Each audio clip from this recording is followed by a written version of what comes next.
Scenic Hotel Group, a place to stay no matter your staycation.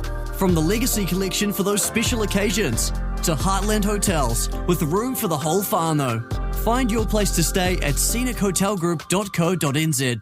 The biggest day in American sport is just a couple of weeks away. Super Bowl 57. This weekend, the championship games in the NFC and the AFC to find out two Super Bowl participants. Eagles against the 49ers in Philadelphia in the NFC championship game. Chiefs against the Bengals in Kansas City in the AFC championship game. One of these four are going to be Super Bowl winners. McCaffrey right up the gut and in. Touchdown, San Francisco. So essential to his team's hopes. 3rd and 7. To the end zone. Open! Wide open! Hurst hauls it in for another Cincinnati touchdown. And Mahomes steps up, throws to the back. Touchdown! Marquez Valdez Scantling. They're down in 5. Hurts will look to throw. He's got Goddard with a one-handed catch. Dallas Goddard in. Touchdown, Philadelphia. What a catch, and he turns it into a score from 16. Let's get you to the US. Mark Schofield is a former college quarterback who now writes NFL and other sports too for SB Nation. He joins us to break it all down. Let's start in the NFC, Mark. The Eagles and the 49ers, the two most dominant teams in the NFC meeting with a trip to the Super Bowl on the line. Eagles were number 2 defensively and number 3 offensively. The 49ers were top defensively and number 5 offensively. The only two NFL teams ranked in the top 5 in both categories. In a game like this, what is more important, offense or defense? Well, I think going into this game, Jason, what's probably going to end up being more important are the two offenses and perhaps the two quarterbacks. Obviously, Jalen Hurts and what he has done this year for the Philadelphia Eagles, turning himself into an MVP candidate. So much of what the Eagles do on offense, both in the running game and, of course, in the passing game, starts with Jalen Hurts. Now he's back fully healthy from that right shoulder injury. They used his legs last week against the New York Giants. And what the Eagles can do with Jalen Hurts, particularly in the run game, will give them perhaps an advantage up front in this game, because when you think about how defenses are trying to play in the NFL today, keeping both safeties deep, trying to almost dare you to run the football, when you can use the quarterback as a run threat, when you can use the quarterback's legs, that gives you a numbers advantage up front down to the box. And so I think Hurts is going to be particularly important, obviously, when the Eagles have the football. And then Brock Purdy. This has been a tremendous story to see this year. This rookie quarterback, 7th round pick, last player drafted in the NFL draft. To see the way he's run this offense, to see that the way that this 49ers offense really hasn't missed a beat since he stepped into the lineup.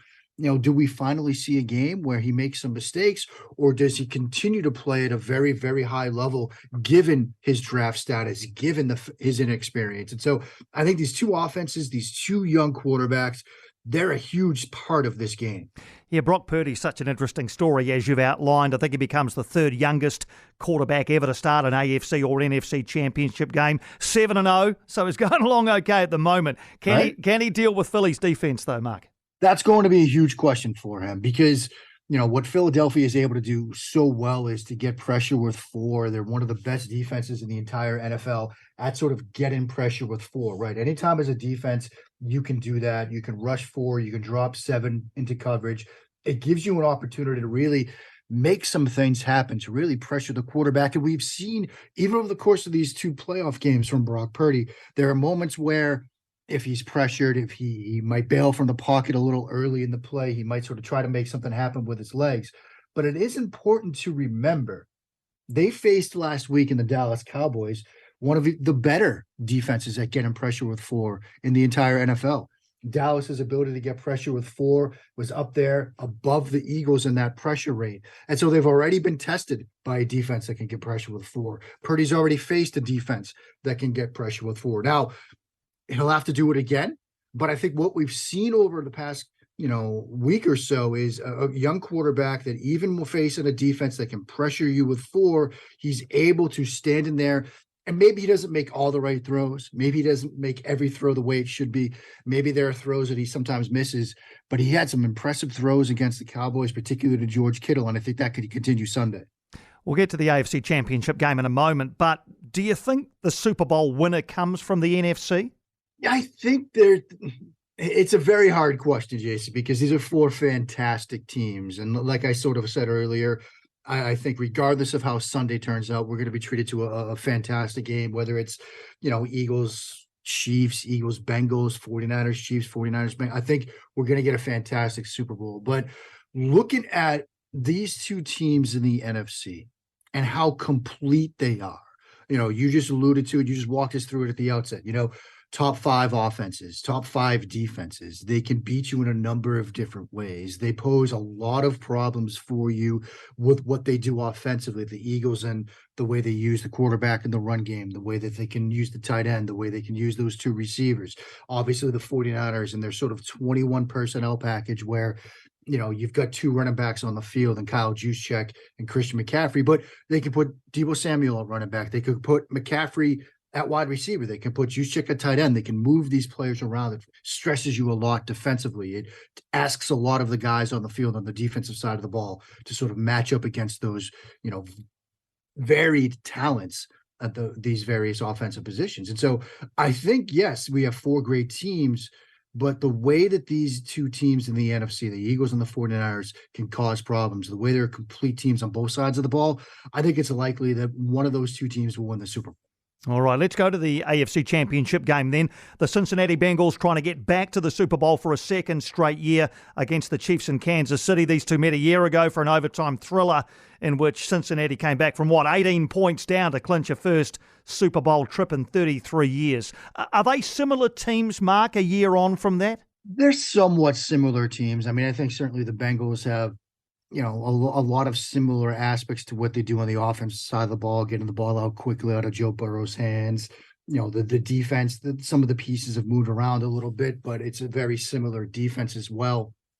Some names have changed on both sides of the ball for the Cincinnati Bengals and obviously for the Kansas City Chiefs. The Chiefs are a bit different. Obviously, Tyreek Hill now down in Miami with the Dolphins. So the offense looks a little bit different than it did last year. It might not have that sort of explosive over-the-top element, obviously with Tyreek Hill's departure to the Miami Dolphins. But this was really, Jason, a process that had started, at the start of last year. When Patrick Mahomes first came onto the world stage, he was averaging something like 8.6 yards per attempt. He was really pushing the ball downfield. And that's ticked down over the past couple of years. Past 2 years, it's been something like 7.5, where he was tops in the NFL two or 3 years ago. He's now sort of middle of the pack. As defenses, as I talked about earlier, have shown 2 deep safety looks and really tried to keep things in front of them, Mahomes and the Chiefs in particular have evolved their offense. There's a lot more underneath passing. Obviously getting Travis Kelce, their incredibly talented tight end involved, using the backside of the backfield. So the Chiefs offense has undergone a bit of a metamorphosis, but a lot of the names are the same. A lot of the players are the same. And a lot of the storylines that played out in last year's AFC Championship game, I think, will be a factor this weekend as well. Yeah, the quarterbacks, you mentioned Mahomes and Joe Burrow for the Bengals. Patrick Mahomes carrying an injury. So is an injured Patrick Mahomes better than a fully fit Joe Burrow, or is it the other way around? I think an injured Patrick Mahomes is still one of the best quarterbacks on the planet. We even get some numbers to back that up. After he had his ankle injury against Jacksonville, he still had an expected points added of 0.28 per dropback, which was second best in the NFL this year behind a healthy Patrick Mahomes. He's a very talented quarterback. And as he told us this week, he said, look, I've got a right ankle injury, sure, but I make so many throws from different platforms, from, different bases, different mechanical postures in the pocket, that having an ankle injury isn't really something to worry about. So he's still an extremely talented quarterback. Now, to his credit, Joe Burrow is as well. He's, been a robot in a sense for this Bengals offense this year. Second fastest time to throw this season in the regular season behind only Tom Brady. He's been the fastest quarterback in time to throw during the playoffs. He's so good at diagnosing what you're doing structurally as a defense before the play begins and then breaking you down with his mind quickly after the snap.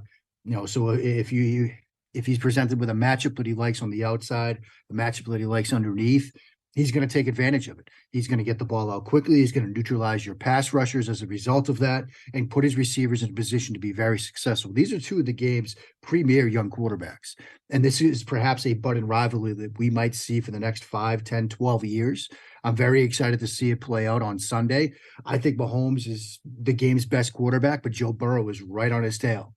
We've talked about 4 quarterbacks there, Burrow, Mahomes, also Purdy and Hurts as well. But you wrote a great piece on SB Nation about 12 unsung heroes who can lift their teams to Super Bowl 57. Can you pick out a couple for us, Mark, across these 2 games who we might want to keep an eye on?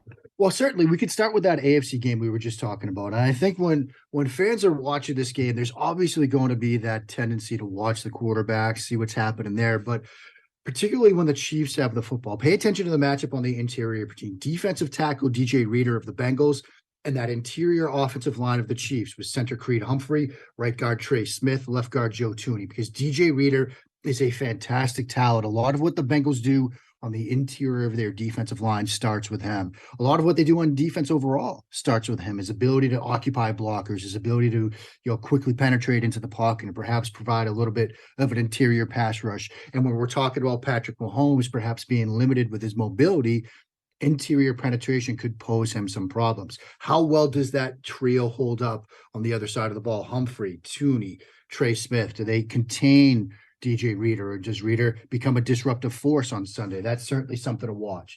When we look at the NFC game, I'm very curious, Mike McGlinchey, the right tackle of the 49ers, how does he hold up against those 4 pass rusher looks that we've seen from the Eagles? We know Trent Williams on the left side of that 49ers offensive line, one of the game's best left tackles. We know what he can do, but do we see some pressure looks off the other edge? Do we see Mike McGlinchey struggle, or does he hold up his end of the bargain? He's a player to watch there.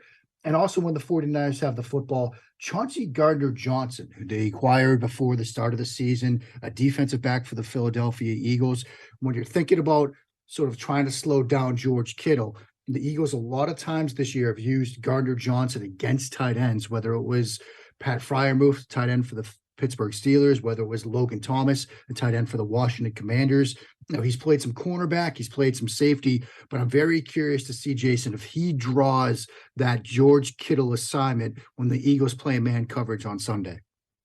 All right, Mark. Well, as you've said, it's going to be a great Super Bowl regardless. There are 4 possible outcomes for Super Bowl 57. What is the best matchup for the neutral fan?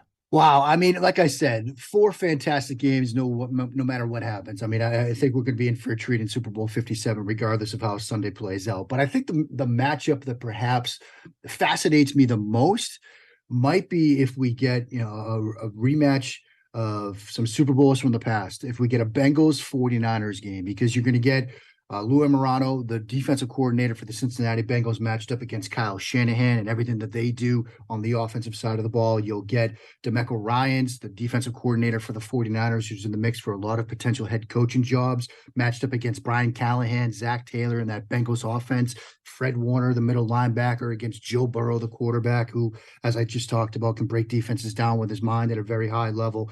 These could all be 4 fantastic matchups, but for neutral fans, I think a Bengals 49ers Super Bowl would be fascinating. Mark, it's been such a pleasure to get your analysis and your insight into the AFC and NFC Championship games. We can't wait over here to see how it all plays out. Thanks so much for joining us across New Zealand. Jason, thank you so much for having me. I really enjoyed it. Hope to do it again soon, and I hope everybody really enjoys the games this weekend as well as Super Bowl 57. It should all be fantastic football to watch. Good man. Thanks, Mark. Mark Schofield there. Joining us, 49ers, Eagles, 9 o'clock tomorrow morning. Bengals, Chiefs, 12:30 tomorrow afternoon. Winners go to Super Bowl in a fortnight's time.